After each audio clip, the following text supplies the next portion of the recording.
Este espacio busca analizar de una manera crítica el contexto del cual surgió esta crisis que derivó en el proceso de dolarización de la economía ecuatoriana. Fue un momento difícil, en el cual vimos lo peor y lo mejor de cada uno de nosotros. Y definitivamente marcó un antes y un después en la historia de nuestro país, siendo parte del debate económico y político hasta el día de hoy. Por lo que este espacio es de mucha importancia para analizar todo ese gran suceso. Por esta razón, deseo agradecer al Instituto Ecuatoriano de Economía Política, al School of Economics de la Universidad San Francisco de Quito y al Panchonomist por permitir la realización de este evento. Ahora, quiero dar lugar a la intervención de Dora Ampuero, fundadora del Instituto Ecuatoriano de Economía Política. Dora, bienvenida y muchas gracias. Gracias, Alejandro. Bueno, unas palabras de bienvenida. Le agradezco a todos su dedicación, sobre todo pues su tiempo, sus ideas, de ser parte de este foro posible gracias a nuestros apreciados panelistas y amigos de siempre, la Universidad San Francisco de Quito, a través de sus 3 unidades, como son las ciencias de economía de este país, el Instituto de Economía, la Escuela de Pregrado y el Club Panchonomist. Hoy brillando con estos jóvenes que vemos aquí en el manejo de este conversatorio. Felicitaciones, Alejandro, por esta experiencia. Estamos, en verdad, como lo dijiste, vías decisivos para nuestros porvenir y rememorar la historia tal y como fue. Es un acto muy importante. Seré muy breve porque todos queremos escuchar a estos importantes académicos con quien me une lazos de amistad, de cariño, de muchos años, y tengo, como siempre, un profundo respeto por sus ideas, por sus análisis en el campo macroeconómico, histórico, desde la perspectiva liberal. Tanto el doctor Paredes como el doctor Salles han tenido además la oportunidad de estudiar los fenómenos de la política monetaria y financiera, no solo en el escenario ecuatoriano, sino global, observar su comportamiento y devenir, y como científicos sociales precisar las causas y consecuencias de eventos complejos como fue la crisis financiera de Ecuador, que nos condujo para esta centuria, así como la emergencia de soluciones como fue la dolarización desde la propia ciudadanía. Me resta decir que hace 2 décadas, hace tiempo de estos eventos, el Instituto Ecuatoriano de Economía Política ya contaba con 10 años dedicado a la promoción y estudios de políticas y acciones económicas de mercado, que encaminaran al Ecuador a ser una sociedad más abierta, más democrática, más libre. Hoy, 30 años después, seguimos luchando por las mismas ideas. Muchas gracias y bienvenidos a este seminario. Ahora, la intervención de Mónica Rojas, decana del School of Economics de la Universidad San Francisco de Quito. Gracias, Alejandro. Un gusto saludarles a todos. Buenas noches y un gusto compartir con todos ustedes este evento. Dorita, lo has dicho muy bien, es un evento muy importante y que cae en un momento preciso. Para mí es muy especial poder compartir este evento contigo, Dorita, y con el Instituto Ecuatoriano de Economía Política. Sin duda eres una persona que ha contribuido mucho y en lo personal un gran ejemplo a seguir, así que muchísimas gracias por todo.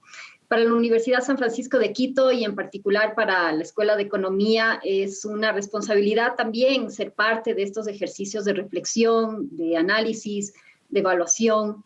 Siempre es bueno estudiar y entender la historia para aprender, repetir lo bueno y también para no caer y repetir en los mismos errores. Y sin duda estamos, como tú mismo lo has mencionado, en un momento único en que es de suma importancia recordar esa historia, ver qué podemos hacer, qué decisiones podemos tomar para no repetir algunos errores, pero también para entender bien los hechos que llevaron a la crisis, las oportunidades que surgieron, cómo se desarrollaron esos eventos. En estas últimas semanas se ha hecho mucha referencia, ¿no?, a la crisis del 99, a lo que llevó a la dolarización, y a veces se tiende a recordar la historia desde una perspectiva propia o cómo afectó. Y también es importante, y aplaudo muchísimo la participación del grupo de estudiantes de Panchonomist, porque estos chicos que están ahora estudiando economía y un gran porcentaje de la población nunca conoció el Sucre. nunca vivió esa parte de la historia. Tiene lo que nosotros, lo que han escuchado y las distintas perspectivas. Así que es importante que también conozcan por parte de personas que han estado ahí involucradas, como son los panelistas hoy día, Pablo Lucio Paredes y Francisco, y que nos comenten y aclaren ciertos mitos que se han generado desde su perspectiva objetiva de los hechos. Así que, nuevamente, muchísimas gracias. Aplaudo este conversatorio. Agradezco nuevamente al IEP, a los estudiantes de Economía de la Universidad San Francisco de Quito por su apoyo. Gracias, Pablo Lucio Paredes, y gracias, Francisco Salles, por aceptar esta invitación. Gracias, Mónica. Ahora explicaré cómo se va a llevar a cabo este conversatorio. Inicialmente, cada uno de los panelistas tendrá 10 minutos para realizar su exposición. Después, cada uno tendrá 5 minutos dentro de la segunda ronda para proseguir con la misma. Y finalmente, habrá un espacio de alrededor de 20 minutos donde se responderán preguntas realizadas por el público. Por lo que los invito desde ya a participar activamente en este evento y no se olviden de indicar a quién va dirigida su pregunta. A continuación, procederé a presentar a nuestros invitados de lujo, a los cuales agradezco su presencia. Nos acompañan esta noche Francisco Salles. Francisco Salles es empresario y experto de inversiones en el mercado bursátil global a través de su empresa Latam Partners. También es miembro del Foro Libertad y Prosperidad del Instituto Ecuatoriano de Economía Política. Estudió Economía e Historia en Lafayette College y obtuvo un MBA en Rice University Houston. Fue promotor de la dolarización en Ecuador en coordinación con el Instituto Ecuatoriano de Economía Política, coautor de varios libros, entre ellos La Segunda Muerte de Sucre y El Renacer del Ecuador de 1999 y Ecuador All You Need Is Dollars, publicado en 2017. También nos acompaña esta noche Pablo Lucio Paredes. Pablo Lucio Paredes es director del Instituto de Economía de la Universidad San Francisco de Quito y miembro del Foro Libertad y Prosperidad. Fue asambleísta constituyente en 2008 y se doctoró en Economía por el Instituto de Estudios Políticos de París. A través del Instituto de Economía de la Universidad San Francisco de Quito, edita las publicaciones Coyuntura y Coyuntura Express, donde se profundizan y detallan los asuntos y problemáticas económicas del país. Además, es columnista del diario El Universo. Nuevamente, muchas gracias y empezamos contigo, Francisco. Gracias. Y gracias al Panchonomist y gracias al IEP por crear estos foros. Como bien decía Mónica, una de las cosas que me ha impresionado muchísimo es hablar con gente joven, que para ellos la dolarización ha sido siempre lo que han vivido, es su realidad. En consecuencia, no entienden qué condiciones llevaron a que se dé este cambio fundamental, este cambio radical en la historia monetaria mundial, porque el Ecuador es el único país que ha logrado voluntariamente sustituir su moneda por una moneda extranjera. Y adicionalmente, esa medida ha sido una medida extremadamente popular, firme, que se ha mantenido durante más de 20 años en el país. Entonces, cuando lo ponemos en perspectiva, yo no conozco otra institución en el Ecuador que haya durado más de 20 años con tanta popularidad. La dolarización es tan firme y tan reconocida 20 años más tarde que yo diría que la dolarización es quizás lo que más define a los ecuatorianos como ecuatorianos. Siendo un país tan plurinacional, tan dividido políticamente, con tantos grupos de interés, hay una cosa que sí define a todos los ecuatorianos, en los cuales todos están de acuerdo, y es el mantener un sistema monetario que protege la propiedad privada. Entonces, ¿cómo llegamos aquí? ¿Qué causó esa crisis financiera de la cual hoy por hoy los políticos hacen eco y acusan y lanzan epítetos? Dicen los banqueros corruptos. Esa es la mantra que han repetido durante más de 20 años. Y la verdad es que merece mayor atención cuáles fueron las condiciones que nos llevaron a que en efecto se cierren los bancos, a que en efecto se incauten los depósitos y a que en efecto se contraiga la economía en un 30% por una crisis financiera. Ahora, el Ecuador no es el único país que tuvo crisis financieras. Las crisis financieras llevan evidentemente muchos años y quisiera hacer un breve análisis rápido inicial, porque lo traeré más al final de mi intervención, sobre lo que se llama el trilema económico. El trilema económico es un planteamiento, entre otros Bob Mundell, que acaba de fallecer, premio Nobel, que estuvo en el Ecuador con Dorita y conmigo el año que dolarizamos.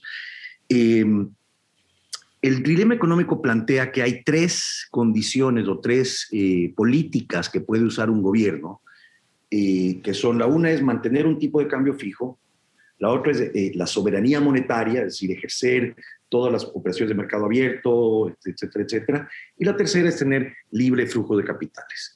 Entonces, si hay tres opciones de políticas, lo que dice el trilema es que no se puede tratar de satisfacer las tres condiciones simultáneamente.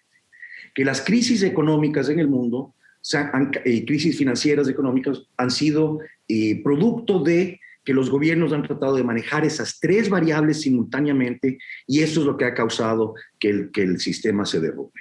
Una vez más, las tres condiciones son tipo de cambio fijo, soberanía monetaria y libre movimiento de capitales. Solo se pueden escoger dos de las tres condiciones, porque son tres variables y solo son dos soluciones posibles. Tratar de manejar las tres causa crisis, y los ejemplos son clarísimos. México en el 84, Asia en 1997, Rusia en 1998, Ecuador 99, etcétera, etcétera, etcétera. Entonces, acusar a que la causa de las crisis financieras está en una sola parte de los actores de una economía, creo que es un poquito injusto y apresurado. Y más aún en el caso ecuatoriano, porque la realidad de 1999 en el Ecuador tiene que ser vista mínimo desde el año 1995, cuando se violó la democracia. La democracia en el Ecuador empezó una vez en 1979 y se violó en 1995 con el derrocamiento de Abdalá Bucaram. Es decir, la democracia ha durado en el Ecuador menos que la dolarización. Ahora, tampoco debemos de eximir de culpa a las malas manzanas que sí existían en el sector financiero. Y vamos a hablar un poco más en detalle de esto. Pero una mala manzana, esas malas manzanas ya venían porque habían varias malas prácticas en la banca durante muchos años que se trataron de corregir con los acuerdos de Basilea. Los acuerdos de Basilea se implementaron en el Ecuador en 1998-99, y eso causó mucho estrés en la banca, porque hay que acoplarse a estándares internacionales, hay que hacer muchas provisiones, realmente es un periodo de ajuste importante, de contracciones en los balances financieros, de tener mucha más cautela, una internacionalización de la banca. Y bienvenida sea. Y ahí es donde se empiezan a ver verdaderamente cuáles eran las instituciones financieras más serias de las que estaban manejando los sistemas irresponsablemente. Pero vamos un poquito más para atrás. Hablamos de la ruptura de la democracia en 1995. Eso evidentemente causa una hecatombe política, un hueco político, un riesgo máximo en términos de cuáles son las reglas del juego otra vez. Entramos en un proceso de interinazgo, si mal no recuerdo, estuvimos en un interinazgo poco definido, altamente inflacionario, con cuentas no claras. Estuvimos en eso más de 2 años. Saliendo de interinazgo empieza el fenómeno del Niño de 1998, con lo cual hay pérdidas masivas en el agro ecuatoriano y estructura damnificada. Esto evidentemente pone presión una vez más a los bancos, porque los bancos son los que están financiando todo el agro, y el agro está decaído. En este interín vienen los acuerdos de Basilea, que hace que los bancos tengan que tomar riendas sobre sus balances y verdaderamente profesionalizar y limpiar cualquier problema y estandarizar sus prácticas contables para que todos los bancos tengan balances claros, abiertos al público, y que la gente pueda hacer comparaciones claras. En ese entonces, me acuerdo, Walter Spurrier publicaba un CAMEL, un rango de diferentes indicadores, y era bastante evidente para los que podíamos desnudar todos los números que había algo muy raro en el sistema financiero ecuatoriano. Por ejemplo, habían bancos que tenían índices de liquidez del 100 y pico %, pero las tasas de interés interbancarias estaban al 80%. Entonces, si los índices de liquidez están en cientos y picos de por ciento, las tasas de interés interbancarias no podrían estar en 80%, porque es completamente contradictorio. Y estas eran cosas que nosotros, yo era en ese entonces también miembro del Comité Económico de la Asociación de Bancos Privados del Ecuador, les decíamos a la superintendencia, miren, esto está claramente aquí hay cosas que deben ser revisadas. Entonces, esta incertidumbre de dónde estaban todo el sistema financiero ecuatoriano era algo que definitivamente tenía que ser visto y corregido. Y dentro de ese proceso, justo antes de ese proceso de la implementación de Basilea, también tuvimos la caída del Banco Continental, que es ahí donde la historia, siempre lo dije, juzgará si es que el Banco Central, y en ese entonces Augusto de la Torre, a quien respeto mucho, tomó la decisión de intervenir el Banco Continental. ¿Se abrió la ventana del riesgo moral ahí? No sé, pero es una medida que la mayoría de los banqueros centrales en el mundo han hecho. Eventualmente los bancos centrales vienen y empiezan a apoyar a los bancos para evitar corridas. Entonces, ya teníamos intervenciones del Banco Central. Teníamos muy afectado el agro ecuatoriano. Teníamos los acuerdos de Basilea que estaban ya generando presión sobre los bancos para internacionalizarse. Teníamos el fenómeno del Niño y luego la mancha blanca. Es decir, había una tremenda presión sobre el sistema monetario, el sistema financiero y la economía ecuatoriana. Ya se venía una contracción. Era claramente visible, ya teníamos malas manzanas en el sistema financiero, y la mala manzana a la cual me refiero fundamentalmente es el Banco del Progreso. El Banco del Progreso pagaba tasas pasivas, es decir, a sus depositantes exorbitantes, tasas 20% más altas de las que podían pagar los otros bancos. Sin embargo, cuando se iban a hacer préstamos sindicados a las grandes corporaciones, el Banco de Progreso nunca competía. No se conocían hipotecas del Banco de Progreso, pero el Banco de Progreso era hegemónico casi en los depósitos de los ecuatorianos. ¿Qué estaba sucediendo? Desgraciadamente, los accionistas del Banco del Progreso tenían un contrato con rentabilidad garantizada del gobierno, de tal forma que si ese contrato, no el banco, pero otra compañía relacionada, con esa compañía relacionada, si perdían plata, el gobierno tenía que devolverles esa plata. ¿Y cómo perdían plata? Tomando préstamos muy caros del Banco del Progreso. Esa era la manzana más podrida que existía dentro del sistema financiero ecuatoriano, y ya se olía. Y ciertamente pudo haber, infectado el resto de la canasta de manzanas financieras, pero realmente ningún otro caso ha sido tan evidente para mí como el caso del Banco del Progreso. Y ahí sí podemos decir claramente que hubo una corrupción y un mal uso de los fondos clarísimo, y que eso le costó al país. Pero tildar a todos los banqueros con esa brocha, es decir, a raíz de que un mal actor, todos son malos actores, es un poquito apresurado y me creo que injusto. Pero si hay otro banco del cual tenemos que hablar, otros banqueros que sí intervinieron muchísimo en esta hecatombe, es el Banco Central.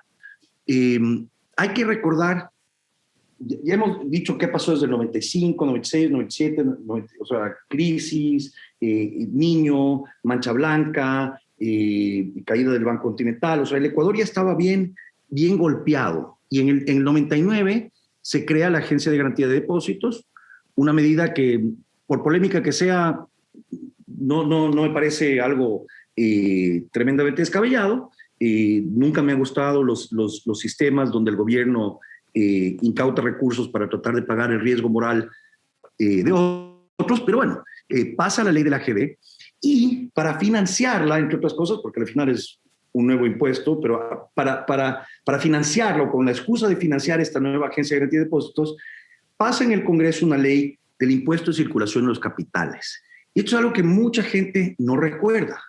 Se pasó un impuesto en que cada transacción bancaria, no me acuerdo, era el 1% de cada transacción bancaria iba a ser inmediatamente debitada para financiar el AGDI, bueno, financiar el fisco, al final todo el gobierno, el dinero es fungible.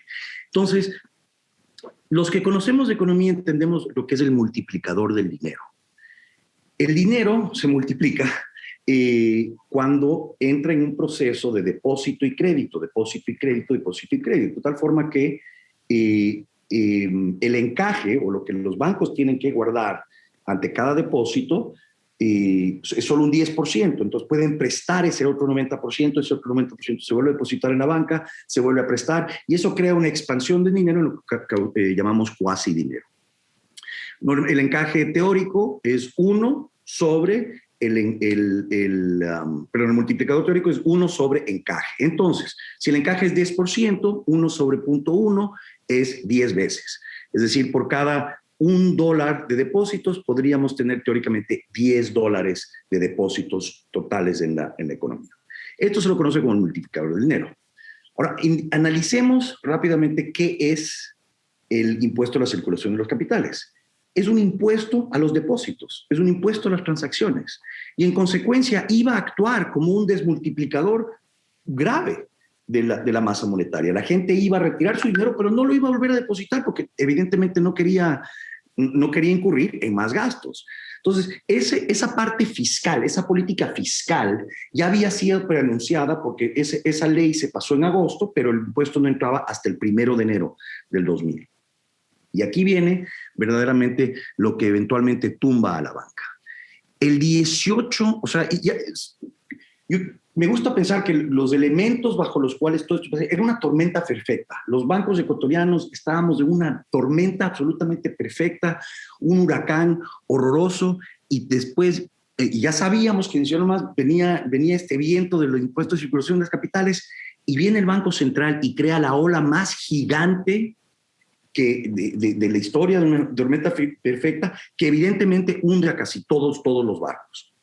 El 28 de diciembre de 1999 y el 5 de enero del 2000, el Banco Central primero duplicó el encaje bancario en moneda extranjera, que eran ya el 50% de los depósitos de la banca, y el 1 de enero entró en vigencia el ICC, y el 5 de enero subió el encaje en sucres del 12 al 16%, es decir, un 33%.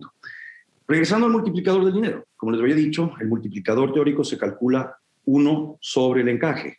Entonces, si subimos el encaje, la masa monetaria se contrae masiva y rápidamente. Entonces, no solo nos veíamos ante balances que ya venían con mucha fricción, con muchos problemas, no solo por préstamos anteriores mal hechos, en desacuerdo con Basilea, pero que se iban lavando, o préstamos al agro, que tenía muchísimos problemas, fenómeno del Niño, mancha blanca. Entonces, toda esta situación le añades el hecho de que le ponen un impuesto por el lado fiscal y el Banco Central contrae la masa monetaria. No hay sistema financiero que pueda lidiar con eso. La crisis financiera del Ecuador fue claramente creada, sin lugar a dudas, de mi opinión, por el Banco Central del Ecuador. Evidentemente hubieron condiciones endógenas y exógenas, pero sin la intervención irresponsable del Banco Central ante la venida de una medida fiscal contractiva, la situación hubiera sido muy diferente. Gracias. Gracias, Francisco. Ahora vamos con tu intervención, Pablo. Sí, muchas gracias. Nuevamente un gusto poder compartir esta conversación con Francisco, con Dorita, con todos los presentes. En particular con Dorita siempre es un enorme gusto y además cariño de estar juntos. Creo que Francisco ha resumido la mayor parte de elementos fundamentales de lo que sucedió en esa época. Solo me permito agregar 2 o 3 cosas más, o algunas que son las mismas, pero vistas desde otra mirada, digamos. Lo que ha señalado Francisco es muy cierto de todos los problemas que hubo en la economía ecuatoriana en esa época. Y yo resumiría eso tomando el trilema que él señalaba, pero viendo otro trilema, que es el problema que había en la economía de que se veían afectados al mismo tiempo el gobierno, el sistema financiero y el sistema productivo. Como bien dijo Francisco, por ejemplo, el sistema productivo, por todo el efecto de la mancha blanca y del fenómeno del Niño en el sector agrícola en la costa. El sector financiero por todos los impactos que él acaba de mencionar, que se dieron por un lado en que no recuperaba créditos y por otro lado que la gente retiraba su dinero. Y en tercer lugar, el gobierno que estaba impactado, entre otras cosas, por la caída del precio del petróleo, por la crisis internacional, que recordemos que en ese momento estaba en $7, ¿no? Que esos $7 quizás equivalen a 10, 15 dólares actualmente, y hoy cuando estamos en 30 o 40 o 50 nos parece poco. En esa época estábamos alrededor de 10. Entonces se veían impactados los tres, y obviamente cuando todos los campos de la economía, gobierno, sector productivo y sistema financiero, se ven impactados, hay que reconocer que todas las políticas económicas se vuelven complicadas, ¿no? Y si queremos verlo de una manera, digamos, en expresión coloquial, es complicado porque ninguno de los tres puede ayudar a los otros, ya que los tres están metidos en el pantano. Y ahí la principal política económica que se decide aplicar, y en particular luego de creación del AGD, es esta cosa que se ha dado en la humanidad desde hace cientos o miles de años y que se sigue dando hoy en el mundo. Es un tema de discusión de hoy en el mundo. Y es esta idea de imprimir dinero masivamente para resolver los problemas de la economía. Cosa que a mí siempre me ha parecido y me sigue pareciendo un contrasentido, porque los problemas no se resuelven metiéndole más dinero a la economía, sino yendo a la causa estructural de los problemas que tiene la economía un momento dado o en tendencia. Entonces el Banco Central se puso a financiar, además del problema fiscal que acaba de señalar Francisco, del famoso 1% a la circulación de capitales, el Banco Central empezó a imprimir dinero masivamente para ayudar a los diversos actores de la economía. E inevitablemente sabemos que la inyección de dinero excesiva genera desconfianza en ese dinero, genera más inflación y genera una mayor devaluación. Y eso es lo que vivimos en el Ecuador. La inflación, que era antes de alrededor del 30%, empezó a subir y llegamos, en ese mismo periodo de Sucre, llegamos al 60 o 70%, pero con una tendencia ciertamente a que a ese ritmo íbamos camino a superar el 100%, y siempre hay que estar conscientes que por el problema de la velocidad de circulación del dinero, cuando se pasa el 100% es muy difícil evitar caminar hacia la hiperinflación. Entonces, y la devaluación, como sabemos, pues pasó el tipo de cambio de 5,000 a 25,000 sucres por dólar, es decir, 5 veces en apenas un año y medio, ¿no? Entonces, ese es un factor que hay que tener presente. El Banco Central alimentó la economía en exceso de dólares, y entonces eso fue profundizando los problemas. Y ahí viene el tema del bancario, que ya Francisco ha analizado con mucha profundidad, pero al que yo quisiera agregar dos temas que me parecen importantes y que obviamente tienen que ver con el hecho de que algunos tienen malos comportamientos en la economía. Cuando se le dan los incentivos inadecuados para comportarse mal. Tú señalabas, Francisco, el tema del Banco Continental en el año 95, alrededor de la guerra del Perú, que es lo que cambió la tendencia de la economía en el 95. Pero también recordemos que en esa época había muchísimas financieras que eran pequeñas instituciones, no muy grandes, que no captaban dinero del público, pero que podían recoger otro tipo de recursos y prestarlos. Y cuando esas financieras tuvieron problemas en el año 95-96, en lugar de dejarles quebrar, que hubiera sido lo lógico, como en general es lo lógico dejar quebrar a las instituciones financieras, pero en este caso era más fácil todavía porque eran pequeñas, pero ahí juega lo que sucede en las sociedades y desgraciadamente en particular en nuestra sociedad, que es la tendencia a salvar a algunos, a salvar a los amigos, a salvar a los relacionados, en fin, quién sabe exactamente qué es lo que hay detrás, ¿no? Y a esas financieras que estaban muy mal se les permitió convertirse en bancos, se les dio 5 años para capitalizarse, sucedieron una cantidad de cosas, y entonces acabamos con más bancos que eran financieras, que se habían convertido en bancos, pero que obviamente si eran financieras malas, quebradas, se convirtieron en bancos peores todavía y que eran parte de las manzanas podridas en el sistema financiero. Y el otro tema que siempre es peligroso es el tema de los créditos vinculados, que tú también mencionaste, los malos créditos, etcétera, pero los créditos vinculados, es decir, créditos que se dan los banqueros a sí mismos con los recursos de los depositantes, acaban siendo un gran problema porque cuando vienen los problemas económicos, el banquero se hace la pregunta, ¿a quién salvo? ¿A mi negocio productivo o a mi negocio bancario? Y generalmente salvan al negocio productivo en detrimento del negocio bancario por una razón muy sencilla. Saben que el gobierno va de una u otra manera a intervenir para salvar al negocio bancario, cosa que no intervendrían nunca para salvar al negocio productivo. Entonces, salvan al negocio productivo en detrimento del negocio bancario, y eso lo vimos en 3 o 4 casos en esa época. Pero nada de eso, y eso quiero señalar, por eso veo estos problemas, digamos, del sistema financiero, nada de eso tiene que ver con la ley del sistema bancario que salió en el año 1994, no tiene nada que ver con eso, y mucha gente culpa la crisis del 94 y el camino a la dolarización como que la ley del 94 fue la culpable de eso. No fue la culpable, y entre otras cosas se le culpa porque se permitió extender el sistema de cuentas en dólares, cuando en realidad tener cuentas en dólares en ese momento y en esa época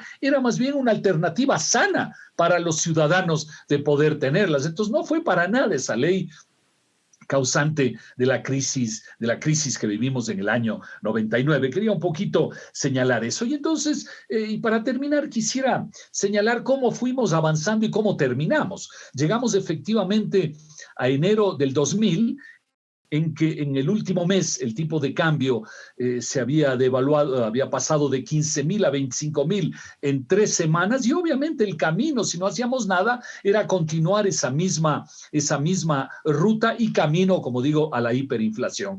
Y en ese momento el gobierno tenía 3 alternativas. La primera es seguir las recomendaciones del Foro Alternativo, donde estaba Alberto Acosta, Rafael Correa y otros, que ellos decían, tenemos que poner simplemente una nueva regla monetaria y con eso frenamos los problemas monetarios de la economía, lo cual no tenía ningún sentido, entre otras cosas porque ya había reglas monetarias en el Ecuador que habían sido violadas, digamos, en ese proceso, ¿no? Entonces era una alternativa a reglas monetarias que estoy seguro no hubiera funcionado. 6 meses después nos hubiéramos encontrado con un tipo de cambio no de 25.000, sino de 100.000 o 200.000, y ahí hubiéramos dicho, ah, caramba, no funcionó la regla monetaria, veamos qué hacemos. Y el que hacemos, la segunda alternativa era la convertibilidad, que en esa época estaba de moda,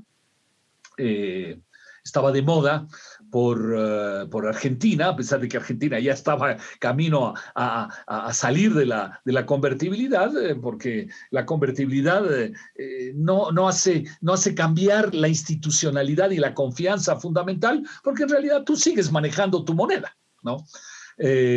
Y entonces la convertibilidad era una segunda opción que francamente era la opción más probable, digamos, de que se apruebe, el gobierno camine en ese momento. Y la tercera era la dolarización, que no era cambiar la regla monetaria, era cambiar de institución, que es una cosa diferente. Lo que proponía el Foro Alternativo era una regla monetaria, la convertibilidad también es una regla monetaria, la dolarización no es un cambio de regla monetaria, es cambio de institucionalidad monetaria, que es una cosa muy diferente. Y por suerte el gobierno optó por ese camino. Pero muchos se oponían, y lo conversábamos antes de empezar esta charla, muchos se oponían, contrariamente a los mitos que hay. Mónica nos decía que hay temas de mitos. Ese era uno de los mitos, ¿no? De que el Fondo Monetario, los multilaterales, el gobierno americano apoyaban la dolarización. No, casi nadie apoyaba la dolarización, ¿no? Todos decían que no era una buena cosa entrar en un sistema tan estricto, que luego no iba a haber flexibilidad, de una serie de cosas, en fin, y que no convenía entrar. Es decir, fue una decisión ecuatoriana que estuvo en la mente, porque si no, no lo hubiera estado, porque gente como Dorita, como Joyce, Franklin López y otras personas que luego les apoyamos, empezaron un año atrás con el empuje a la idea de la dolarización. Si no hubiera estado entre las 3 opciones, digamos, que tenía el gobierno. Y por suerte el gobierno obviamente escogió esa opción. Se oponían los multilaterales y también se oponía el Banco Central, por obvias razones. El Banco Central perdía su poder, ¿no es cierto?, de emisión monetaria. El Banco Central se oponía, y en esa época ellos planteaban que vayamos a un sistema de metas de inflación, es decir, manejar la política monetaria en función de ir bajando la inflación, lo cual en las circunstancias que había en el Ecuador en ese momento de absoluta desconfianza en la moneda, de absoluta desconfianza en las instituciones, de inflación creciente, no tenía ningún sentido poder aplicar eso, ¿no? Pero como tú bien recordabas antes, Francisco, el Ecuador quería metas de inflación después de haber durante 10 o 20 años intentado todos los mecanismos monetarios y cambiarios posibles, ¿no? Si uno hace una lista y dice, esto es todo lo posible en la teoría económica, pues el Ecuador tenía check, check, check, check en todo porque aplicamos todo. Y creo que después de haber aplicado todo, fuimos a lo único que tenía sentido en el Ecuador y que hoy en Argentina también tendría sentido por la misma razón, porque ellos también han intentado todo, que es cambiar la institucionalidad monetaria hacia la dolarización. Entonces yo creo que eso es parte de los mitos que ha habido. Y termino con otro mito. Y hay gente que dice, bueno, pero en los 3 primeros años de dolarización, contrariamente a lo que nos dijeron, hubo una alta inflación en dólares. Y es cierto, fue 90%, 22%, 10% en los 3 primeros años. Recién el cuarto año, el 2003, ya hubo una convergencia hacia una tasa normal de inflación del orden del 1, 2, 3%, digamos así. Pero la razón de fondo no fue la dolarización. La razón de fondo fue que en los 2 años del desastre monetario, del 98-99, la inflación fue del 100% y la devaluación fue de 5 veces. Entonces, ese desfase entre la inflación y la devaluación hace que los precios relativos en la economía estaban totalmente trastornados y obviamente tenían que ajustarse después. Y si no nos hubiéramos dolarizado, también hubieran tenido que ajustarse vía una tasa de inflación mucho mayor. Por eso digo, hubiéramos ido hacia la hiperinflación casi inevitablemente. Entonces, la dolarización más bien ayudó a que ese proceso de poner orden en los precios relativos sea difícil, pero no traumático, y al cabo de un par de años, 2, 3 años, ya convergieron los precios relativos. Entonces, eso no tuvo nada que ver con la dolarización. El hecho de que hayamos arrancado con un salario básico de $50 no tiene nada que ver con la dolarización, tiene que ver con los desajustes que venían de inflación y devaluación en los años anteriores. Eso también es parte un poco de la mitología sobre lo que pasó en esa época. Entonces, más bien la dolarización lo que hizo es evitar que todos esos desajustes sean mucho mayores, pero obviamente cuando tú frenas en la vida los desajustes, todavía toma un cierto tiempo volver a poner orden en la situación social y económica en el país. Pero luego, al cabo de 2, 3 años, ya vimos que surgió todo el potencial de la dolarización, que es lo que creo que los ecuatorianos hemos vivido positivamente, y por eso hay 90% de los ecuatorianos que apoyamos y no somos el 100% que apoyamos, porque obviamente hay 10% de gente que tiene la visión del socialismo del siglo XXI totalmente errada sobre el manejo de la economía. Ese es el 10% que se opone a la dolarización. Así que creo que esas son algunas ideas que quería compartir, simplemente agregando a la presentación brillante de Francisco de 2 o 3 cosas que están ahí en el entorno de la crisis de hace 20 años. Muchas gracias. Gracias, Pablo. Ahora procederemos con la segunda etapa, donde cada uno de los panelistas tendrán 5 minutos para hacer su intervención. Antes de seguir, le queremos recordar al público que en sus preguntas indiquen a quién van dirigidas. Ahora volvemos contigo, Francisco. Tengo 5 minutos adicionales para reflexionar. Bueno, creo que lo que dice evidentemente Pablo es clarísimo. Es interesante que veamos y se discuta la ley del 94, donde se desregularizó la banca, y más bien ahí es donde empieza un proceso de crecimiento de la banca en Ecuador, de internacionalización. Por eso llegan los acuerdos de Basilea, que como cualquier proceso de acoplamiento, es un proceso difícil que causó mucha fricción precisamente en los momentos de esta tormenta perfecta. Pero yo habiendo sido actor de todo este proceso, para mí el detonante, el absoluto claro percursor del derrumbe financiero es la contracción de la masa monetaria, y esa contracción de la masa monetaria se dio por dos cosas, por una medida fiscal y por una medida monetaria. La medida monetaria fue la subida de los encajes, 2 subidas en un mes, en el mismo mes en que entraba una medida contractaria fiscal. Ahora, ¿por qué llegaron? ¿Por qué eventualmente he logrado hablar con varios funcionarios del Banco Central ex post facto? Y les pregunté por qué lo hicieron. Y precisamente lo hicieron por lo que decía Pablo, que es que habían inflado el balance del Banco Central tanto, tratando de rescatar a bancos e instituciones y darles préstamos de emergencia, que decidieron que ya era tiempo de recuperar mucho de esa emisión inorgánica y de tratar de esterilizarla, y recurrieron a utilizar la herramienta más torpe de política monetaria, que es utilizar los encajes. Pero para mí es absolutamente inverosímil que no hayan coordinado y visto y el hecho de que, si bien la banca ecuatoriana tenía malos actores, tenía manzanas podridas, pero y adicionalmente tenía un problema en el sector real verdadero, que no sé si porque somos académicos y no vivimos necesariamente en el mundo real, subir los encajes 2 veces, duplicar los encajes en dólares, que eran el 50% de los depósitos financieros en ese entonces, iba a ser una crisis en cualquier sistema financiero. Y un sistema financiero que ya venía golpeado, que ya tenía problemas en el sector real y que adicionalmente tenía malas manzanas, era casi inevitable pensar que se iban a venir abajo los balances de cualquier banco. No sé qué más podemos reflexionar en esto. Supongo que más adelante tendremos preguntas y respuestas, porque veo algunas preguntas en los chats que me encantaría tratar de llegar a ellas. Y tal vez ahora sea el momento, porque una de las preguntas que siempre me hacen es ¿por qué la dolarización nos introduce una gran falta de competitividad? Y creo que eso es una quimera y un mito que hay que desmentirlo desde ya. O sea, y si quieren desmentirlo, vean ustedes las cifras de exportaciones en el Ecuador. Las exportaciones tradicionales de banano, camarón, flores, todas han crecido significativamente y a la par con el boom petrolero de los precios del petróleo en la última década. El rubro de exportaciones que más ha crecido porcentualmente en el Ecuador son las exportaciones no tradicionales.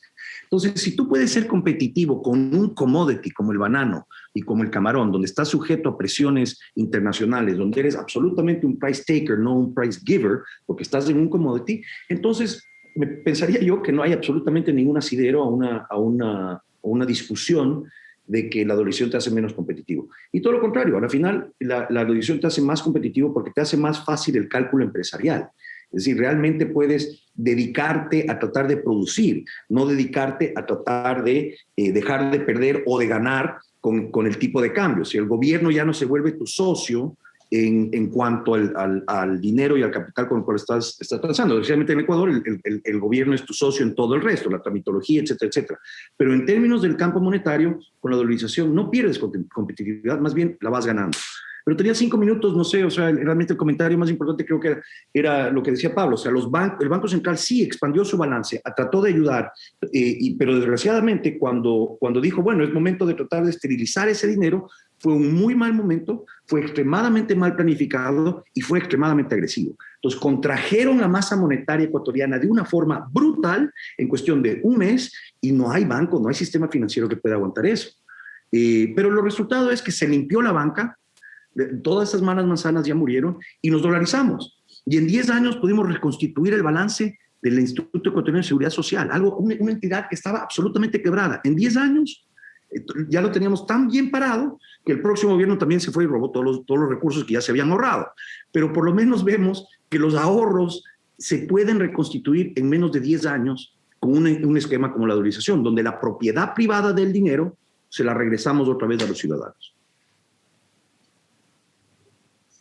Gracias, Francisco. Ahora seguimos contigo, Pablo, para tu segunda intervención. Sí, muy brevemente, como dice Francisco, podemos pasar rápidamente a las preguntas y la conversación con la gente, que nos enriquece a todos. Solo quisiera señalar 2 cosas. La primera, algo que por acá en interno ha señalado Luis Espinosa. conversábamos con Luis, es el tema de que en el año 99 el PIB en volumen, digamos, en valor real, cae alrededor de un 6%, pero Francisco mencionó que la economía cayó 30%. Entonces uno dice, bueno, ¿y entonces qué? ¿Es el 6% o el 30%? Lo que pasa es que la economía en dólares cayó 30%. ¿Sí? Entonces son dos medidas, digamos, muy importantes, diferentes, pero ambas importantes. La una es, digamos, en valor real el volumen de la producción, el otro es que en dólares perdimos 30%. Y en definitiva, quiere decir ese 30%, mirándolo en otra perspectiva, que los activos que tenemos perdieron 30%, ¿no? Que el valor de los negocios perdió 30%, etcétera. Entonces, en realidad, la caída en esa época fue mucho mayor y vale la pena comparar eso con la situación actual. Hoy, cuando decimos que el año pasado la economía cayó 7-8%, es en ambas medidas del 7-8%, en definitiva. No, un poco más o un poco menos, es en volumen y es en dólares. Es decir, hay una caída y una pérdida de valor patrimonial hoy mucho menor gracias a la dolarización de lo que sucedió en el año 99. Si ustedes ven, por ejemplo, los países, hablando de la competitividad de los países que pueden devaluar como Colombia, Colombia ha devaluado fuertemente su moneda en los últimos años, bueno, pero eso quiere decir que el valor en dólares de los activos y los patrimonios en Colombia ha bajado sustancialmente. Y ese es un tema que nosotros en dolarización ya no tenemos. Es una primera cosa. La segunda que quisiera señalar es que hay que recordar que desde el año 2007, 2008 en adelante, nosotros hicimos todo lo que la dolarización decía que no debíamos hacer en dolarización. Siempre se dijo, la dolarización se defiende a sí misma, hay que estar claros, es un sistema muy sólido, pero igual ese sistema hay que manejarlo dentro de un entorno razonable. Entonces dijo que tenía que haber flexibilidad en el mercado laboral y lo que hicimos es tener un mercado más inflexible. Lo que se dijo es que teníamos que abrir una economía o tener una economía más abierta al mundo y lo que hicimos es exactamente lo contrario, tener una economía menos abierta al mundo, aranceles altos, impuesto a la salida de divisas y una serie de cosas. Lo que se dijo es que debíamos tener un gobierno que trabaje en base a hacer cosas con productividad. Y obviamente creció el gobierno increíblemente con 1000 cosas que no tenían nada que ver con el aporte a la productividad económica o social en la economía ecuatoriana. Dijimos que había que tratar de evitar los ciclos muy marcados y lo que hicimos es apenas aumentó el precio del petróleo, es tratar de expandir el ciclo ese positivo lo máximo posible. Es decir, hicimos todas las cosas que iban en contra de lo que es, digamos, crearle un entorno razonable a la dolarización, pero que, como creo que tú dijiste antes, Francisco, a pesar de todas esas balas y de todos esos disparos, la dolarización sigue ahí muy sólida, pero al hacer las cosas mal hechas alrededor de la dolarización, lo que ha sucedido es que no hemos aprovechado el potencial de la dolarización para construir un mejor edificio sobre la base de la dolarización. Ese es el drama y la pena, digamos, que hemos tenido en estos años en el Ecuador. Muchas gracias. Gracias, Pablo. Ahora creo que vamos a la parte más interesante de este conversatorio, que son las preguntas. Entonces, comencemos. Una pregunta para ambos. ¿Qué medida creen que se podría haber tomado en marzo de 1999 que hubiese evitado el feriado y congelamiento y con ello la pérdida de tantos ahorros de los ecuatorianos? ¿Y antes de 1999? ¿Qué medidas? Así es. La dolarización. Se deberían haber dolarizado antes. Es una pregunta extremadamente amplia, creo que es de Luis Espinosa. Hola, Luis. Es un poco difícil contestar una pregunta así, o sea, sin un contexto muchísimo más amplio de dónde estábamos en marzo de 1999, pero pienso que, obviamente, yo te diría inmediatamente que la dolarización hubiera sido algo que debería haber considerado desde marzo de 99. La convertibilidad ya se planteó en el Ecuador en el año 1995. Hay miles de medidas que se podrían haber implantado. Yo pienso, así como ha dicho Pablo, que se debería haber transparentado el balance del sistema financiero de una forma mucho más severa. Es decir, lo que intentan hacer los políticos muchas veces es democratizar las pérdidas y al mismo tiempo para que todo el mundo absorba un poquito de la pérdida y así no sea tan visible una gran pérdida en un solo banco y que se les cause un problema mayor. Y esa democratización de las pérdidas te abre un riesgo moral que eventualmente no lo puedes tapar. Entonces, las medidas que tal vez hubieran sido muy diferentes es simplemente tomar el toro por los cuernos y cerrar el Banco del Progreso, y solo el Banco del Progreso. Y decir, este banco está mal, este banco tiene un balance absolutamente nefasto, está contaminando el resto y lo vamos a cerrar. Y eso sí, y hemos transmitido el riesgo moral donde debe quedar, porque los depositantes del Banco del Progreso nunca se quejaban mientras recibían unas tasas de interés mucho más altas que el resto de los depositantes. Ahí sí estaban requete felices.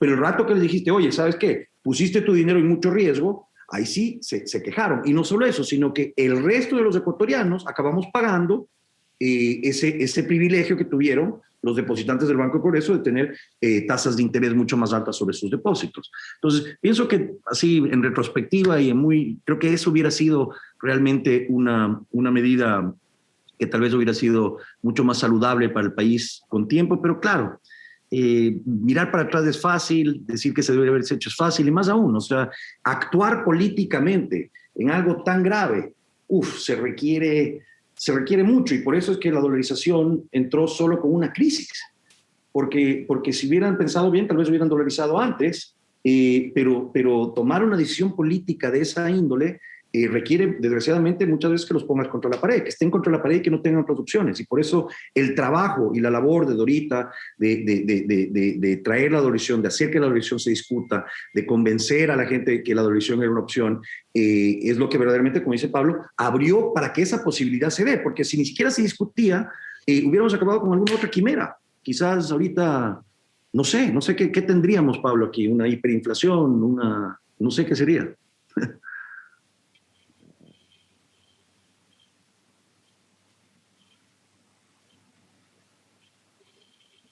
¿Me contesté la pregunta? Sí. Sí, Pablo, la pregunta también va dirigida hacia ti. Ah, ok. Me perdí esa parte. Bueno, solo a propósito de lo que tú decías del Banco del Progreso, que la gente estaba contenta y después ya no estaba contenta, eso me recuerda a la historia del notario de Machala. Era lo mismo. Sí. Exacto. El notario Cabrera, ¿no? Cabrera. Es la misma historia, ¿no? La gente estaba ahí tranquila con su notario hasta que quebró el notario y entonces la gente dijo que tenían que protegerles, que la sociedad tenía que poner el dinero, etcétera, que siempre es una tentación que desgraciadamente existe, ¿no?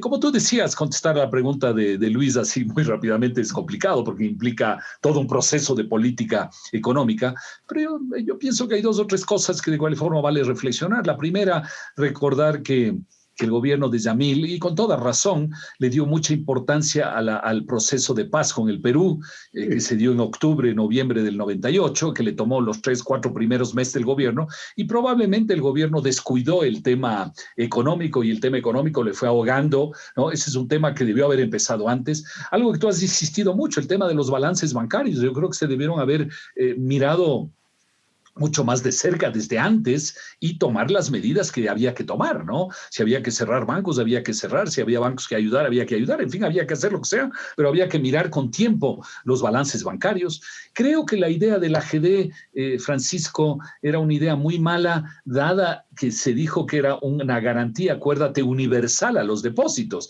y una garantía universal es imposible de cumplir en cualquier parte del mundo, ¿no? Por eso en todas partes hay una garantía limitada a ciertos montos, ¿no? Para la gente de más bajos recursos, en fin, lo que sea. En el Ecuador fue universal, ¿no? Y se decidió financiarla con dinero del Banco Central. Entonces me parece que eso fue un elemento distorsionante. La otra cosa que no debió haberse dado es lo que tú mencionaste y recordaste que es muy importante, que es el 1% del impuesto a la circulación de capitales, ¿no? Entonces yo sí creo que se podía haber manejado las cosas desde antes con más lógica, con más equilibrio, con más sensatez, lo que tú mencionabas del encaje. Es decir, yo creo que si tú ves todas las decisiones de política económica, sí podían haber sido difíciles porque el entorno era difícil, pero sí podían haber sido mejores y quizás eso nos hubiera evitado llegar al congelamiento en marzo del 99, que era la pregunta de Luis, ¿no?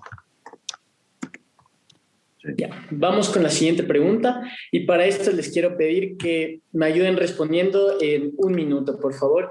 Y vamos con la siguiente pregunta que igual es para los dos. Ya nos jalaron las orejas de que estamos contestando muy largo, Francisco. Un poquito. Ya. ¿Qué significado ya no hablo más. Tiene que el Ejecutivo haya enviado 3 veces el proyecto de ley de defensa de la dolarización frente a la segunda vuelta electoral? Yo esa pregunta se la dejo a Pablo completamente. La verdad es que no tengo ni el conocimiento ni he leído la ley. O sea, cualquier ley que me dice que es en defensa de la dolarización, yo digo, ¿para qué? O sea, ¿qué tienen que defender? La dolarización es una medida monetaria que ya está bien arraigada. Lo que hay que hacer es una cantidad de otras cosas. Y en esos temas más particulares y específicos, obviamente, la autoridad la tenemos de enfrente. Gracias, Francisco. Mira, yo creo que en vez de llamarse para defender la dolarización, yo creo que debería llamarse para no atacar la dolarización. Porque la dolarización se defiende a sí misma, pero por más que se defienda a sí misma, tampoco hay que atacarla, ¿no? Yo creo que ese es un poco el espíritu. Y yo creo que la razón por la cual no ha caminado en estos últimos tiempos es básicamente por razones políticas y de politiquería. Es decir, cada uno de los asambleístas o muchos de los asambleístas están pensando, a ver, si yo apruebo esa ley, me van a decir que soy leninista. ¿Me conviene decir que soy leninista o no me conviene? O capaz que si gana el candidato correísta, a mí ya me conviene irme posicionando para hacerme amigo otra vez de los correístas que no están a favor de esa ley. Y otros dicen, me van a ver como muy derechista si apoyo esa ley. Entonces yo creo que es una actitud simplemente que no debería existir en la Asamblea, de politiquería frente a la situación futura, cuando el asambleísta su rol es hacer las cosas bien hechas independientemente de la politiquería que le rodea. Yo creo que esa es la causa fundamental de eso, Alejandro. Ya. Ahora tenemos una pregunta para Francisco. ¿Cómo influye la dolarización a la tasa de interés activa y pasiva? ¿Tiene el ISD una mayor influencia en el mismo? ¿El ISD, perdón? Sí. No sé qué es el ISD. O sea, ¿cómo influye la dolarización en las tasas activas y pasivas? Sí. Bajándolas.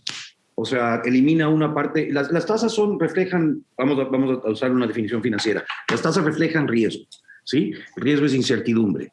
Entonces, dentro de la ecuación de la función de riesgo tienes varias cosas, o sea, liquidez, potencial de evaluación, o sea, una serie de cosas. Entonces, la dolarización, al eliminar incertidumbre, tiende a bajar las tasas de interés. Ahora, dices, bajar las tasas de interés, pero en Ecuador todavía tenemos tasas pasivas del 8%. Pero claro, ¿por qué no vamos a tener tasas pasivas del 8% si tenemos gobiernos que hablan de dolarizar, tenemos impuestos a la salida de capitales, tenemos intervención gubernamental en absolutamente todos los aspectos de la vida? Todo eso influye mucho en la percepción de riesgo y entonces las tasas de interés se mantienen altas. Pero ¿cómo influye la dolarización en las tasas de interés? Es a la baja. Definitivamente a la baja, porque elimina incertidumbres. En consecuencia, tienes tasas de interés más bajas y mucho menos volátiles. Esa es la respuesta. Ya, quería que por favor me puedas responder, que leí mal la pregunta y me disculpo. Decían, ¿cómo afecta la dolarización a las tasas de interés, dado el impuesto a la salida de capitales? ¿Cómo afecta la dolarización? A ver, te doy un ejemplo clarísimo. El impuesto a la salida de los capitales financió $1,000 millones, creo, hice los números 2, 3 años o 4 años cuando publiqué el libro, pero recibió en un año, el gobierno recibió $1,000 millones a sus arcas para gastárselos del impuesto a la salida de los capitales. El impuesto a la salida de los capitales es del 5%. Divide $1,000 millones por 5% y te das cuenta que salieron del país 20,000 millones de dólares para poder recaudar 1,000 millones de dólares de gasto, y ese 1,000 millones, esos 20,000 millones de dólares que salieron no son recurrentes, no es que vas a tener 1,000 millones para el fisco todos los años. Entonces el impuesto a la salida del capital es una de las cosas más aberradas que puede haber, precisamente porque la dolarización, ¿qué es? La dolarización es una medida de apertura, es una medida que te internacionaliza, que claramente es una señal de apertura y de mayor comercio y de mayor transabilidad. Cuando te pones en una postura de soberanía monetaria, como la que hizo Correa, como la que hizo el socialismo en el siglo XXI, que es contraria al trilema que hablábamos al inicio, entonces lo que haces es te cierras, y es completamente contrario a la naturaleza de la dolarización. Es como estarle metiendo, yo siempre he dicho, la dolarización le puso un acelere, o sea, estás aplastando el acelerador, pero viene en las políticas de Correa, vienen impuestos de circulación a la salida de capitales, etcétera, y mientras estás acelerando, le estás metiendo el freno a la economía también. Entonces ese carro está avanzando, pero está avanzando frenado, etcétera, etcétera. Hay muchas cosas muy simples, francamente, que podríamos hacer para levantar ese freno y dejar que la economía ecuatoriana, con la dolarización y con el dinamismo de la dolarización, se enrumbe. Pero es precisamente las políticas que se han aplicado de tratar de imponer una soberanía monetaria sobre un esquema de tipo de cambio fijo, que ni siquiera es un esquema de tipo de cambio fijo, porque no existe tipo de cambio. En consecuencia, no hay forma de manipular el trilema con la dolarización. Y lo que está tratando de hacer el socialismo del siglo XXI es imponer soberanía monetaria sobre una dolarización, lo cual es una quimera absoluta. Entonces, la salida de capitales es una cosa ridícula. Financiaron tal vez 1,000 millones de dólares por una sola vez, pero le costó al país más de 20,000 millones de dólares de salidas de capitales. Ya, gracias por tu respuesta. Ahora la siguiente pregunta es para Pablo. La inflación y devaluación en los años 90 se dieron por la especulación de ciertos bancos en el mercado de divisas. ¿Realmente se dieron estos casos de compra-venta de divisas por parte de ciertos bancos? Y si se dieron, ¿estos no podrían haber causado más bien una expansión monetaria de parte del Banco Central que posteriormente desembocó en la inflación? A ver, primero cabe recordar que la inflación es el alza continua de los precios, y entonces uno tiene que hacerse la pregunta: ¿qué fenómenos en la economía pueden darse continuamente? Por ejemplo, una de las críticas, hablábamos el otro día con un colega en Argentina, una de las críticas, una de las explicaciones de la inflación es el tema de los monopolios. Sí, pero un monopolio puede eventualmente tener precios más altos, pero un monopolio no tiene por qué tener precios continuamente, que van creciendo continuamente. Entonces no es una explicación. Otra explicación es la pugna salarial entre capitalistas y trabajadores. Nuevamente, eso puede explicar distorsiones en los salarios, pero no puede explicar por qué hay un fenómeno continuo de incremento de los precios y los salarios. Y realmente, en los niveles que vivía el Ecuador, no en los niveles de 1 o 2%, como tienen muchos países ahora, sino en los niveles que tenía el Ecuador de inflación, 30, 40, 50, 60, 70%, la única razón para tener inflación es el incremento constante de la creación monetaria por parte del Banco Central. La inflación en esos niveles es un fenómeno exclusivamente monetario y es un fenómeno exclusivamente ligado a la acción del Banco Central.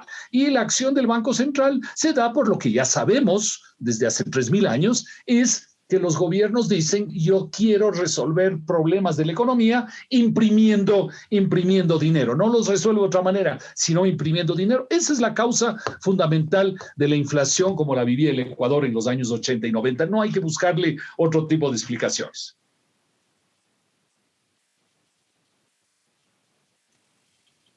Gracias, Pablo. Este es para Francisco. Hoy Carlos de la Torre reconoció ante la Asamblea que desde el Banco Central se creó dinero para financiar al gobierno en años del gobierno anterior. ¿Cómo es que esto no resultó? ¿O si en un riesgo de desdolarización palpable, dado el gran bache fiscal que se generó? No, cuando hablas del gobierno anterior, estamos hablando del de Correa, supongo. No, sí, el de Correa. El de Correa, ¿no? Sí. No, el Banco Central no imprimió dinero porque no puede imprimir dinero. Lo que acabó sucediendo fue que se llevaron o se prestaron lo que son las reservas monetarias, que no tienen ningún uso en una dolarización. O sea, el Banco Central no tiene ninguna función en una dolarización oficial. O sea, tiene tal vez, o sea, veo que Pablo mueve el ojo así, y dice, sí hay funciones tal vez administrativas, etcétera, etcétera. No, estoy de acuerdo contigo, estoy de acuerdo. Pero no tiene ninguna función, más bien es una traba y es uno de los factores adicionales de riesgo que mantiene las tasas de interés altas. De hecho, discúlpeme que ponga una cuña política aquí, pero no puedo pensar en algo más inútil en la economía que un funcionario de medio pelo del Banco Central en una economía dolarizada. O sea, hablando de uno de los candidatos presidenciales, si esa es lo que hizo profesionalmente, entonces definitivamente no tiene la menor idea de lo que es trabajar, porque trabajar para un Banco Central dolarizado es no hacer absolutamente nada.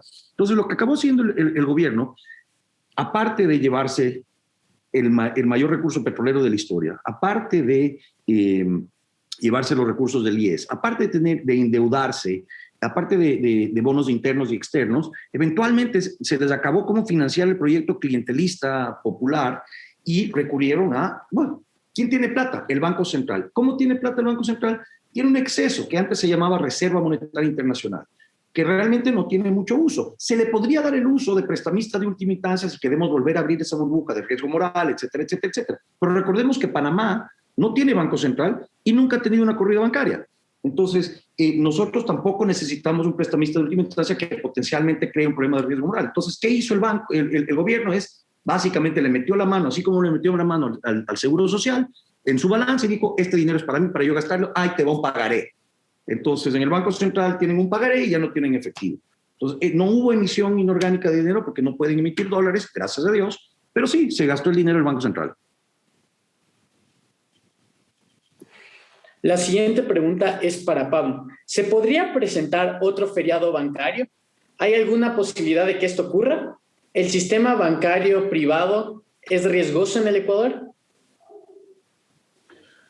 Mira, el sistema bancario ha demostrado en toda esta crisis del pésimo manejo del correísmo más la pandemia, que es un sistema mucho más sólido, y la razón fundamental es que hoy se sustenta en la confianza monetaria.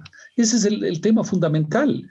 Hemos cambiado de una moneda nuestra en la que desconfiamos y que se puede manipular a una moneda confiable que no se puede manipular. Ese es un tema fundamental en el entorno de la economía. En consecuencia, los elementos de confianza y de desconfianza son absolutamente diferentes. Ahora, en cualquier tipo de esquema de confianza, tú puedes hacer barbaridades que generen desconfianza y que puedan llevar ese tipo de problemas que Alejandro acaba de mencionar en la pregunta. Por supuesto, siempre se puede hacer barbaridades en una economía. O sea, la dolarización es una herramienta poderosa, pero no es una herramienta que puede evitar todas las barbaridades que se pueden hacer. Y se pueden hacer barbaridades en particular en lo fiscal y trasladar esas barbaridades fiscales hacia la economía y hacia el sistema financiero. Evidentemente, la dolarización no puede blindar todos los problemas de la sociedad.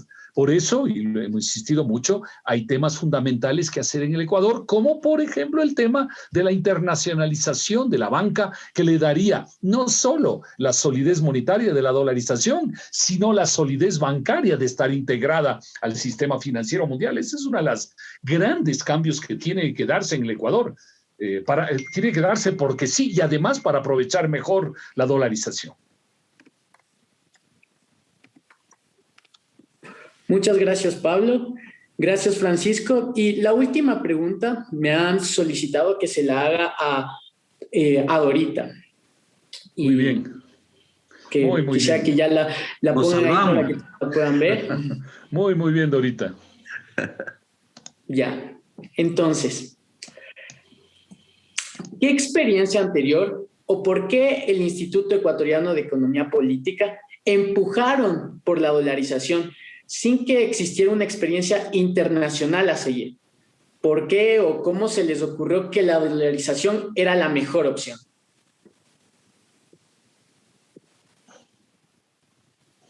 Bueno, ¿cómo te puedo decir? Aquí hay elementos que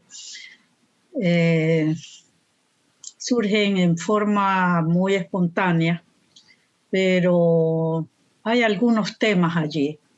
Uno, que yo fui a la Universidad George Mason y ahí tuve mucho contacto con gente que sabía mucho sobre política monetaria, tomé clases de monetaria.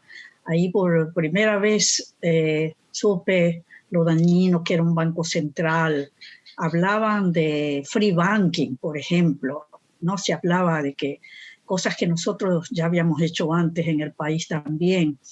Entonces, y en esa época también Steve Hanke y Kurt Schüler habían trabajado mucho en Europa, cuando cayó el muro de Berlín y los países cambiaban de moneda. Y Kurt Schüler era mi compañero, éramos muy amigos, y Larry White también, Selgin, todo ese grupo hablaba de cuestiones monetarias constantemente. Entonces, ahí hay una de las razones. Cuando regresé yo acá en el 91 al Ecuador, entonces yo me mantenía mucho en contacto con ellos y me acuerdo que hicimos algunos seminarios nosotros sobre cuestiones monetarias, no específicamente sobre la dolarización en sí, sino la importancia de la libertad de elegir. Y Kurt Schüler había hecho un estudio muy profundo sobre el rol de los bancos centrales, ¿no? Y cómo algunos tenían éxito y otros no tenían éxito aparentemente. Entonces, sabíamos mucho de eso. Ahora, no hay que olvidar también el rol de la señora Joyce de Llenata. La señora Joyce de Llenata también había ido a la Argentina y en esa época Menem hablaba no de la dolarización en per se, o en algún momento habló de esa, pero bueno, estas cuestiones monetarias se venían hablando. Entonces ya cuando las cosas empezaron a ponerse tan complicadas en el Ecuador, pues ahí espontáneamente, porque no era que nosotros lo dijimos, ya la gente, esto es un proceso, por eso siempre decimos que es un proceso espontáneo, la gente se empezó a llevar al dólar, o sea, que estaba ya la gente dolarizada, no es que le vinimos nosotros, yo, Joyce, hoy día vamos a dolarizar, no, eso estaba en el ambiente, la gente perdió confianza al Sucre y todo el mundo quería tener sus ahorros. Esa palabra confianza que tanto habla Pablo Lucio, ese es en el fondo, ¿no? El argumento más grande. La gente empezó a querer ya desesperada tener dólares, era la única forma, porque uno iba al banco a cambiar monedas y iba devaluándose en las manos de uno, se le devaluaba la moneda, el Sucre. Entonces es más bien, y así lo catalogo yo realmente, que fue un orden espontáneo de abajo hacia arriba que la gente. Entonces lo bueno es que hubo ya estaba el instituto, nos reuníamos en la Cámara de Pequeña Industria y la señora Joyce de Llenata era una comunicadora excelente, tenía muchos contactos, ella nos organizaba para ir a la radio, a la televisión, a hablar de esto. Entonces es una historia, esta narrativa no tiene un héroe, no tiene una persona, es el pueblo, es la gente, es la confianza que se tiene, la pérdida de confianza del Sucre, todos estos elementos de lo que va siendo esta historia, pero es valiosísimo escucharlos tanto a Pablo y a Francisco, digamos, la parte interna de por qué estábamos, por qué la realidad que ellos cuentan ahorita fue el desastre monetario, toda esta situación, cómo reaccionamos la gente y que hasta ahora estamos seguros pues que esa fue una buena medida, y eso es el hecho, como lo dice Pablo, que el 90% de la gente apoya la dolarización, que fue una decisión del pueblo realmente. Pero qué modesta eres, Dora, porque yo recuerdo claramente cómo sucedió el tema de la dolarización y definitivamente fue en el IEP y tú eras la instigadora, la revolucionaria, y la condición que tal vez no recordamos es que estábamos en ese entonces discutiendo la convertibilidad, estaba aquí Cordeiro, entonces la convertibilidad parecía un buen esquema, pero la convertibilidad estaba fallando en la Argentina. Sí. Entonces, tratar de convencer a la gente de que la convertibilidad era algo bueno, cuando la Argentina estaba desarmándolo, era una locura. Entonces, me acuerdo claramente discutiendo ahí con Franklin, tú y yo y no sé qué más. Dijimos, pero ¿por qué no dolarizamos? O sea, ¿por qué esta convertibilidad es un second best antes de trasladar directamente los recursos a la gente? Y como que ahí se prendió un foquito y de ahí salió la cosa. Ahí también fue muy importante el libro de Franklin, también fue muy importante, ¿no? Así es. ¿Por qué y cómo dolarizar? Sí. Exacto, ese libro medio verde. Sí. Ahí tengo yo un capítulo. ¿Cómo? Ahí tengo yo un capítulo entero en ese libro, de un estudio que hice de Bulgaria, del efecto por la caja de conversión de Bulgaria en el 95 versus el Ecuador. O sea, ya en el 95 veníamos pensando en estas vainas. Claro, por eso dicen que la actual directora del Fondo Monetario, que es búlgara, entiende bien el tema de la dolarización en el Ecuador porque ellos estaban cerca de eso, digamos, en Bulgaria en los años 90, entonces que tiene una buena comprensión y quizás hasta, quién sabe, un poco de envidia de que Bulgaria se quedó en la caja de conversión y no pasó a la dolarización, tal vez, ¿no? Tal vez tiene cierta envidia, no sabemos. Vamos a ver, ojalá se dolarice Bulgaria. Por ejemplo, como El Salvador, nosotros pues somos en Sudamérica, Ecuador, El Salvador dolarizó poco tiempo después de nosotros, pero ellos no lo hicieron en mala situación, ni en quiebra, ni nada, sino porque vieron la gran posibilidad de entrar a un mayor comercio, de evitar toda esta de cambios de monedas y todo. Esa fue una de las razones que dice Manuel Heinz, ¿no? Que por qué la dolarización en El Salvador la hicieron.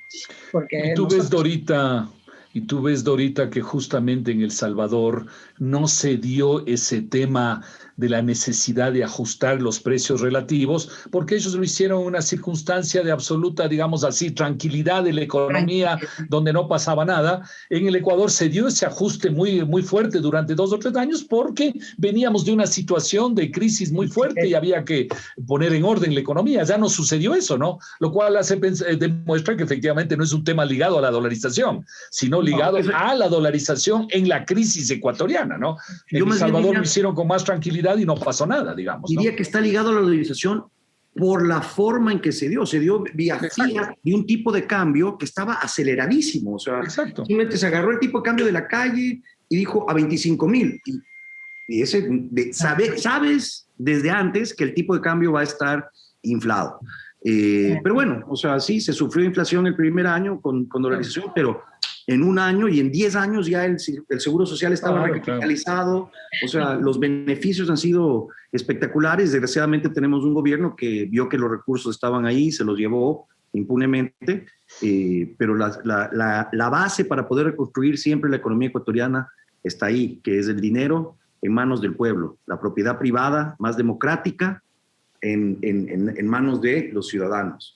Claro, pero no le hemos sacado las ventajas, como dijo Pablo, que me pareció muy bien quizás ahondar un poco en eso, las cosas que se pudieron ver hecho, la flexibilidad laboral, como en algún momento dijiste, Pablo, y lo que estas 5 propuestas que estamos, que las tenemos ahí en el IEP también, porque son indispensables, así, pero fundamentales, abrirnos al mundo, al comercio, el Estado que no sea lo grande que tenemos, este Estado que gasta, no como loco, ver la cuestión de las pensiones de futuro. O sea, estas hay que hacer unas cuantas que esperamos que el próximo gobierno las tome y las haga, para que, para que se abran las posibilidades. Hay que estar claros, Dorita, que todo eso no es para defender la dolarización, es para aprovechar la dolarización. Para aprovechar, exacto. Yo creo que es muy importante que la gente esté clara. No, tú y yo y todos estamos clarísimos que no necesita defensa. No, digo, para decirle a la gente, hay que decirle que es para aprovechar, no para defender la dolarización. Está allí. Nosotros, como hemos estado tan encerrados y como tú lo manifestaste, todo este encierro, en vez de abrirnos con esta moneda que nosotros tenemos, que la gente, que todo el mundo confía. Porque eso es eso. Nosotros podemos decir, bueno, los Estados Unidos también están emitiendo dinero como locos, pero la gente tiene confianza. Entonces, a lo menos hasta ahora, y en eso hemos conversado tanto con Francisco, el dólar es la moneda que está imperando en el mundo. Que tengamos de decir, se conversa aquí, por ahí, ¿verdad? Pero y si queremos apoyar por ejemplo, la dolarización, en una charla reciente, acabo de sacar el dato, en el Ecuador se compra una Big Mac más caro que en Inglaterra. O sea, tenemos costos altísimos. La gente dice, eso es culpa de la dolarización. Y ese es otro error absoluto. Eso no tiene nada que ver con la dolarización. Eso lo que te dice es que la dolarización le ha dado riqueza a los ecuatorianos, que los ecuatorianos pueden consumir como si estuvieran en Londres. Pero la razón por la cual los precios están tan altos es porque no tienen más oferta. Lo que el Ecuador necesita, lo que estaría de acorde, o lo que apoyaría, como dices tú, Pablo, a la dolarización, es apertura comercial, apertura a la competencia, traer más productos financieros, arroz, papas, azúcar. El otro día también leí un artículo que el contrabando había incrementado sustancialmente durante la época del COVID. ¿Y saben a qué se referían en contrabando? Papas, cebolla, arroz. O sea, comida no debería ser contrabando. Pero bueno, hay tanto que hacer. Y bueno, por suerte tenemos a Pablo para que lo haga. Pero tú me acabas de golpear, Francisco, porque yo iba a pedir, después de esta charla, iba a pedir una Big Mac para la cena, pero ya con lo que me acabas de decir ya me sentí medio mal, así que ya no voy a pedir, porque está muy cara, sí. Pídela en No, Inglaterra. al contrario, siéntete como que estás en Londres. Ah, perfecto. Exacto, con acento inglés. O fish and chips. Y la pides con acento inglés. No, Listo. bueno. Chicos, Bueno, gracias realmente. Sí. Les agradezco mucho a ti, Pablo, Francisco, a Dora, a Mónica por sus intervenciones. En serio, creo que han sido muy enriquecedoras para todos, para conocer un poco sobre que fue el proceso de dolarización. Este conversatorio, de cierto modo, buscó informar al país sobre lo que ocurrió durante esos años. Momentos muy duros para los ciudadanos, pero definitivamente es necesario ver cuáles fueron sus causas y cuáles han sido sus aspectos positivos que los estamos viendo ahora y que lo han sido para el desarrollo de nuestro país y que persisten hasta ahora dentro del debate público. Por eso agradezco nuevamente a todos los que hicieron posible este evento y a todos los que siguieron nuestra transmisión en vivo. Nuevamente, muchas gracias y una buena noche. Gracias. Chao a todos, un abrazo. Igual, Hasta ahorita. Cuídense. Gracias. Bye.